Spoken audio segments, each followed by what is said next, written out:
Good morning. It's Wednesday morning. I'm just gearing up for BNI this morning. Our meeting starts anytime now. Official start time is 7:10, but there's some great networking in advance. If you want an invitation to BNI where you can meet 42 amazing business owners, let me know, especially if you are in the Barrie area.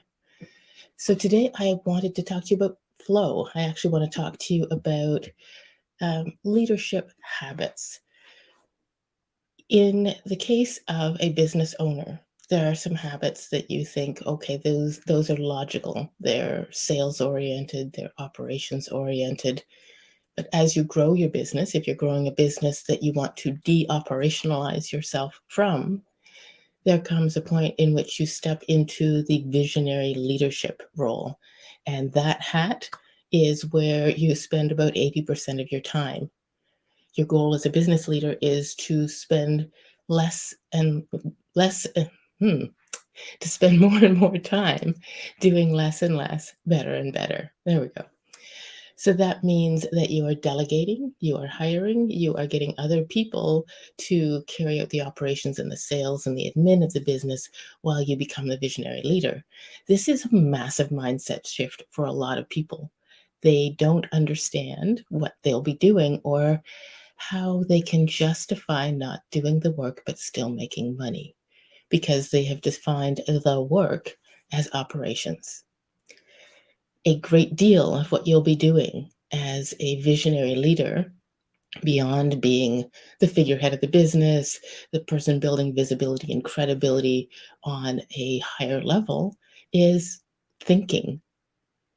So today's atomic habit theme is about discipline in your thoughts. So, just as yesterday we talked about getting comfortable with being uncomfortable and recognizing that discomfort as a sign of success and a place to build resilience, today we're going to talk a little bit more about managing your thoughts.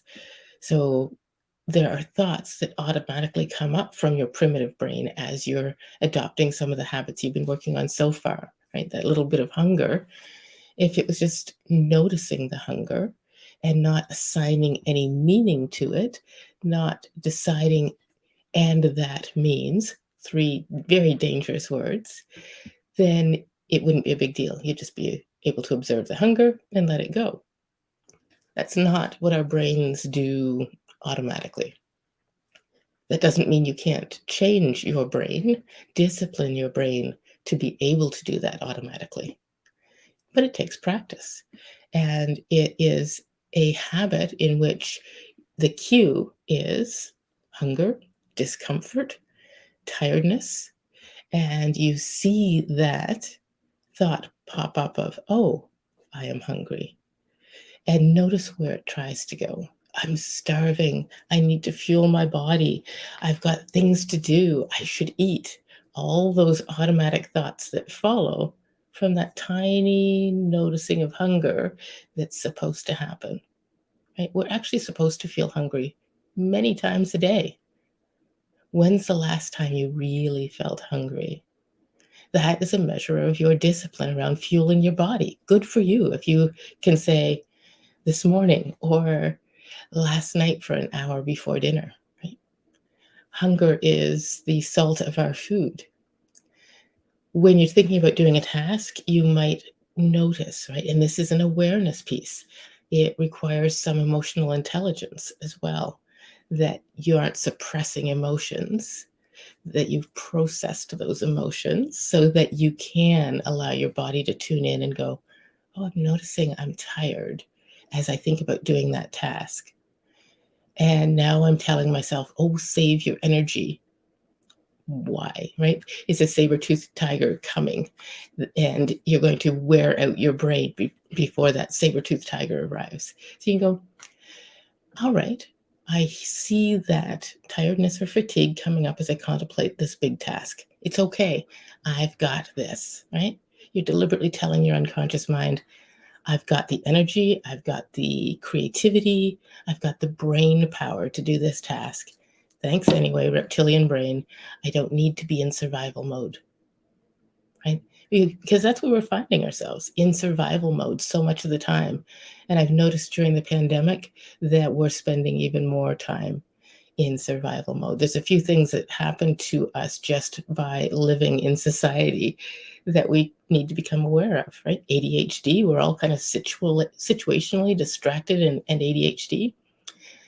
That's an awareness piece. What can you do to protect your brain from all those distractions and intentional distractions you create to avoid having a quiet mind?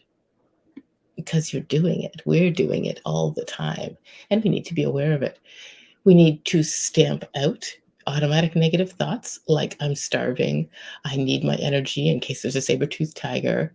And we also need to practice the workout of focus in our brain. So, how do we turn those into habits? And I don't have one answer for you because your brain is very unique. As a coach, as a business hypnotist, I have discovered that how you store things is very specific to you. When you think about the situation, when you think about the habit, you will have a picture. You will have specific phrases, some of them from way back when you were 3 years old, that create the automatic thinking. Awareness, again, is magic. So it's not just what you think about, but also how you think about it. So this is coming back to what are you doing as a visionary leader? It's not just being positive and Pollyanna, but it's being aware of some of the negative thoughts you might have about sales, about management, about trust, about delegating, and taking some time to really think about them, journal on them. Journaling is a very magical way of starting to do your brain workout. Sitting alone in a chair in your office saying, "This is my time to think," it's very easy to get distracted. It's very easy to get into problem solving mode and say to yourself, I found time. Excuse me. I found some time to finally solve this problem. Book that time in, absolutely. But when you are in visionary leader mode, you're not solving a specific problem, you're opening awareness to future problems. So making space to think is essential, right? It's not just what you think about, but how you think about it. Creating spaces for different types of thinking, not rumination, where you worry something and you beat yourself up and you freak yourself out or psych yourself up or out, but pondering. And if you're like me, well, mostly if you're my age, that might make you think of Pinky in the Brain. That, are you pondering what I'm pondering? Oh, yeah, I think so, brain. Taking the time to be divergent in your thinking, maybe not to the level of Pinky, but to the level of spaciousness that allows you to explore different ideas, to be fresh. And when I say creating space, it means right in your calendar. There's a reason that as a business owner, you need to get out of operations so that you can look at your calendar and say, what week this quarter do I not see clients or employees? What day this week do I not see clients or employees? And what hour during this day, during the business day, do I spend pondering? Pondering, allowing your brain to drift and listen to your unconscious mind. Journaling ideas, maybe even starting from a question, a powerful question of positivity, of what can we do to stand out even greater in our strengths and really live the vision of our business this week? Like, creating some proactive questions that start you off can help you focus your pondering so that you don't get distracted and wander off. So, booking that space into your calendar and not booking over it. Just as in Atomic Habits, it wasn't the going to the gym, but the getting in the taxi to go to the gym that made the difference. Because the lady in that story wasn't going to stop the taxi and run back home again. She knew if she would just get in the taxi, call the taxi, and get in, she'd arrive at the gym and she'd do a workout. Booking in that time for thinking. Similarly, chunking your time, like we talked about very briefly yesterday, to get into flow. Flow is that state in which you are working on a problem, a challenge, a project that stretches you just a bit, and you have set aside real time that you can really dig in and focus and be absorbed, completely immersed in the task. So this is not 15 minutes, this is 3 hours. So look at your past week and ask yourself, how much time did I really spend deep in my work versus putting out fires? Sorry, I'm very dry today. I think the heater's been on too much this evening.